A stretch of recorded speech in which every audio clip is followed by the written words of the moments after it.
Olá pessoal, o tema dos nossos próximos assuntos vai ser sobre reprodução humana, tá certo? Reprodução humana, muitos autores começam a falar de reprodução humana a partir dos gametas, tá certo? Do sistema reprodutor masculino, do sistema reprodutor feminino. Mas assim, eu vou preferir nessa aula falar de uma etapa final, tá certo? Depois a gente retoma esses conceitos anteriores.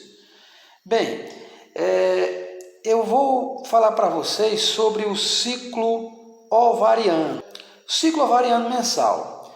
O que significa isso? Bem, muitos autores preferem falar em ciclo menstrual, tá ok? Mas eu não vou falar em ciclo menstrual, já que menstruação é uma consequência dessa etapa, e eu vou preferir falar em ciclo ovariano, que é o mais comum de se falar, vai tentar entender o que é que se passa nessas etapas.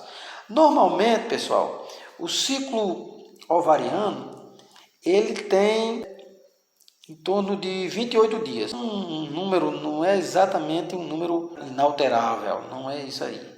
Porque isso vai depender de cada pessoa, vai depender da saúde individual de cada um, das mulheres, né? E, enfim, mas 28 é um número quase que padronizado, certo? Mas não chega a ser porque tem casos, né, que variam disso aí. Oscilações. Deixa eu colocar esse número aqui, oscilações, porque a gente vai falar disso aqui depois. Oscilações. Gente, é o seguinte. Nesse ciclo de 28 dias, todo esse ciclo ovariano, ele começa a ser contado a partir do primeiro dia de menstruação da mulher. Digamos que ela menstrue, né, exatamente hoje, 11 de maio. Digamos que alguém menstrue hoje, a partir de hoje. Então, esse ciclo dela começa a ser verificado a partir dessa data. Vamos ver aqui o que dá. Então, assim, se o ciclo é de 28 dias, então a gente conta esses 11 dias. Temos aqui alguns riscos para a gente verificar aqui uma contagem. Se for preciso eu adicionar mais algum risco, aqui eu adiciono. Tá certo? Então, vamos lá. Digamos que esse dia começou aqui, eu quero ver aqui se eu encontro aqui esses 28 números, eu vou acrescentar aqui depois, aqui embaixo, e vocês vão entender o que eu quero dizer. Exatamente aqui, pessoal, parei aqui, certo? Então, nessa contagem aqui, eu notei aqui um ciclo de 28 dias, a partir desse dia de hoje. Bem, então, normalmente, deixa eu colocar aqui vou tentar fazer aqui uma chave aqui e colocar alguns dias aqui. Talvez eu tenha ultrapassado, mas depois eu verifico isso aqui. Bem, normalmente a gente vai colocar aqui um número de, quem sabe aqui, 5 dias, certo? 5 dias, que também não é uma regra fixa, mas eu vou falar em 5 dias de menstruação, porque pode ser 3, pode ser 4, pode ser 6, pode ser 7, pode ser até mais. Isso é muito oscilante, tá certo? Mas vamos considerar esses 5 aqui. Então, esse primeiro dia, deixa eu fazer aqui uma contagem, certo? Considerando apenas as 24 horas, tá ok? Então, 1, 2, 3, 4, 5 aqui, ó. Tá certo? Esse é o início do seu ciclo menstrual. Do ciclo menstrual de alguém que começou a menstruar hoje nesse dia. Nos próximos dias vai acontecer o seguinte. Alguns hormônios começam, certo, a subir em quantidade no organismo feminino. Eu aqui primeiro vou separar aqui, como aqui deu 28, tá certo? E eu vou contar aqui mais ou menos a metade desse tempo aqui. Exatamente aqui, eu encontrei a metade desse tempo. Como eu estava dizendo, eu encontrei a metade mais ou menos nesse tempo aqui. Então, vamos contar que dia que será isso aqui. Deixa eu colocar esse 24 aqui. Então, dia 24, alguém que começou a menstruar hoje, nesse dia 24, Aproximadamente, pode ser dia 25 ou dia 26, pode ser dia 23 ou dia 22, vamos sempre lembrar dessas oscilações numéricas, tá certo? Mas vamos colocar uma mediana aqui de 24. Nesse dia 24, essa pessoa, certo? Perfeitamente normal, saudável, sem nenhum problema, ela vai ovular, ela vai liberar um ovócito. Ovócito é a mesma coisa de ovo, tá certo? Esse período aqui, após a menstruação, eu coloquei aqui uma setinha, tá vendo? Dos 5 dias, esse período aqui foi o período em que houve a descamação, certo? Do endométrio, ou seja, da parede interna do útero, ele começa a soltar, ele começa a se desprender, porque há hormônios, certo? Que promovem isso aqui, depois a gente vai falar aqui nessa parte final, quais são os hormônios que vão promover isso aqui. E esses hormônios começam a fazer essa descamação e aí há contrações, certo? Involuntárias da parede uterina, expelindo esse material que não servirá mais para o exterior, porque nesse um período aqui prévio houve um avolumamento, certo? Da parede interna do útero, porque também teve uma série de hormônios que promoveram esse volume dessas paredes internas, que seria para esperar a implantação de um óvulo fecundado. Bem, chegamos nesse processo aqui, depois da menstruação, existe a atuação de pelo menos 2 hormônios muito imprescindíveis nesse trabalho da liberação de um óvulo. Nós temos o FSH e o LH. O que é que significam essas letras, né? O FSH é uma sigla em inglês, tá certo? Eu vou ler de trás para frente que vocês vão entender. É o hormônio estimulante do folículo. Hormônio estimulante do folículo. Quando a gente tem o ovário, deixa eu colocar aqui maior o ovário, tá certo? Em uma das trompas, tá ok?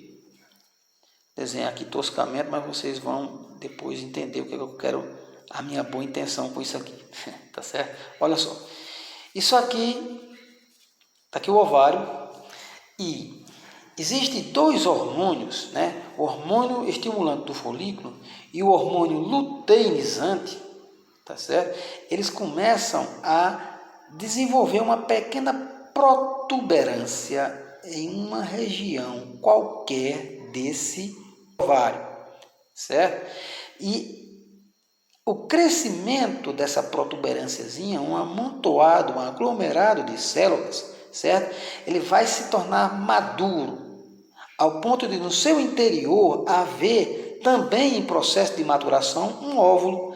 Então, quando chegar um determinado momento em que os picos de atuação desses 2 hormônios estão bem altos, essa estruturazinha aqui, que é chamada de folículo, certo? Lá no interior dela existe um óvulo, ou ovócito, que também passou pelo processo de amadurecimento. Então, ele é liberado, tá ok? Tá aqui, ele aqui liberado, tá certo? Então, isso aqui é um período em que esses 2 hormônios favoreceram isso. Então, vou pegar esse dia aqui e vou fazer aqui uma quantidade de dias anteriores e de dias posteriores que eu irei considerar de dias férteis. A maioria dos autores consideram 8 dias férteis. Há quem considere 5 e há quem considere 6. Deixa eu explicar toda essa coisa aqui. Na verdade, se a gente for bem radical na numeração, a gente escolheria 5. Mas, voltando para as oscilações, esses 5 a gente descartaria. Por que eu vou começar por esses 5 para vocês entenderem. Bem, 5 seria o seguinte. Na verdade, 3 dias anteriores aqui podia haver a liberação de alguém, a mulher podia ter tido um contato íntimo com alguém, certo? E esse alguém deixou espermatozoides dentro dela. Considera-se que um espermatozoide normal, ele resista por 3 dias, tá certo? Vivo, dentro do aparelho reprodutor feminino. porque lá é muito ácido, lá é um ambiente terrível para os espermatozoides, porque ele é um ambiente bastante seletivo. Mas considerando-se que há esses 3 dias, então soma-se ao dia da ovulação. Considera-se também que um óvulo saudável, ele pode ainda viver, pode ficar até 2 dias. Então a gente vai colocar aqui, ó, até aqui. Vamos delimitar aqui isso aqui, vamos contar a partir daqui. Olha quando foi que chegou isso aqui. Ao número 6, tá certo? Olha só, eu falei em 5 por quê? Porque são 3 dias de duração de um espermatozoide, mais o dia que ele foi liberado e considerando que ele pode ficar ainda mais 2 dias. Então, esse período que vai aqui de 5, 6 ou 8 são os números consideráveis pelos autores. A gente adota esse 8 por quê? Porque o 8, considerando as oscilações, considerando que algum espermatozoide possa viver mais tempo e que algum óvulo também possa existir mais tempo depois de ser liberado, então o 8 seria uma quantidade ideal, inclusive para quem, por exemplo, utiliza esse método, certo? Na tentativa de engravidar, ou na pior das hipóteses de não engravidar, porque esse método que é chamado de tabelinha para não engravidar, ele é muito perigoso, certo? E isso aqui não se aconselha a ninguém fazer isso, certo? Isso é um tiro no pé, muito perigoso isso aqui.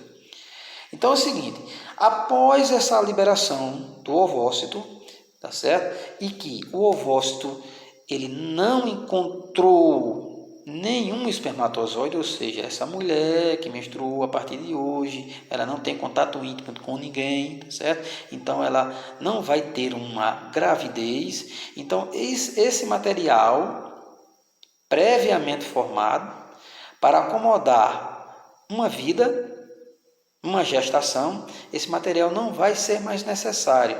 Então o que é que vai acontecer agora? Então a partir daqui, lembram que eu falei que esses 2 hormônios, eles amadureceram o folículo? Esse folículo agora, que ele estourou, ele vai ser chamado de corpo lúteo. Corpo lúteo. Corpo lúteo. Esse corpo lúteo agora, ele vai produzir, tá certo? 2 hormônios que vão fazer uma nova performance no organismo dessa mulher, já que não houve uma fecundação, esses hormônios agora vão agir de uma outra maneira. Esse corpo lúteo vai continuar liberando os seguintes hormônios: estrógeno ou estrogênio, né?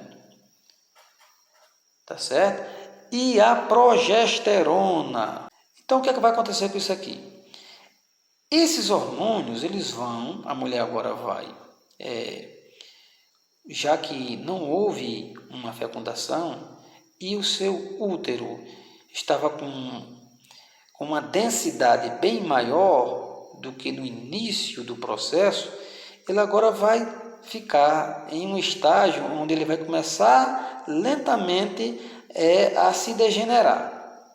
Tá ok? E esse processo de degeneração, quando completar aqui a etapa dos 28 dias, então ele vai começar a haver um pico desses hormônios aqui, desses 2. Eles vão aumentar, né? E nesse processo de aumento, existem algumas mudanças no corpo da mulher. Por exemplo, os seios da mulher começam a ficar mais avolumados, mais endurecidos e de certa forma, até mais doloridos. Certo? Há um acúmulo de líquidos no corpo da mulher provocado pela atuação desses 2 hormônios. Chega-se a um momento, que eu já estou aqui nessa fase aqui, dos 28 dias, certo? Que o corpo da mulher começa a sentir algumas alterações. Algumas mulheres, inclusive, passam pelo que se chama de TPM, né? que, por conta dos picos altos de produção desses dois hormônios, as mulheres começam a ter alguns problemas, né? alguns incômodos, né? Elas vão ficar um pouco tristes, né? Irritadas. A chamada TPM, muita gente já conhece que é uma coisa muito, muito ruim, né?